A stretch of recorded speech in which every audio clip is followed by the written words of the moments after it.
நான் இங்கேருந்து ஒரு ஊருக்கு போகணும். உள்ள சாயங்காலம் 8:30 மணிக்கு நீங்கள் அந்த ஊருக்கு போவீங்கன்னு நினைக்கிறீங்க. இடையில போய் ஒரு 2 மணி நேரம் ஒரு இடத்துல உட்காந்துட்டு கதை பேசிட்டு ஒரு ஒரு வீட்லேயோ ஒரு ஹோட்டல்லையோ உட்காந்து கதை பேசுகிறீங்க.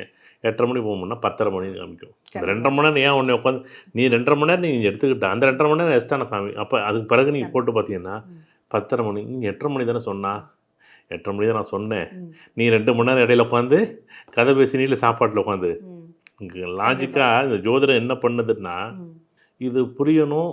இது புரிஞ்சிச்சுன்னா லைஃப் லாங் செட்டில் பண்ணுங்க.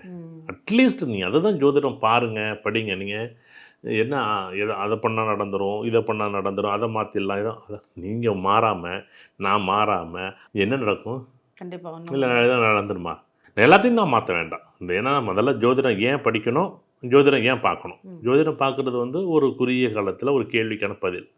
இப்போ ஒரு கேள்வி, நான் வீடு கட்டலாம், கட்ட முடியுமான்னு கட்ட முடியும். மேச லக்கணம், அஸ்வினி நட்சத்திரம் 1ஆம் பாதம். இப்போ கேது இப்போ கோச்சாரத்தில் 4 வரப்போகிறாரு. இப்போ சார் அடுத்த வருஷம் வீடு கட்டுறதுக்கு வாய்ப்பு இருக்குது. நீங்கள் வந்து இடமெல்லாம் ஒன்றும் ரெடியாக இருக்கும். ஒரு பழைய வீடு இல்லைன்னா பழைய வீட்டை இடிச்சிட்டு நீங்கள் ஒரு வீடை கட்ட போகிறீங்க. இவ்வளோதான் விஷயம்.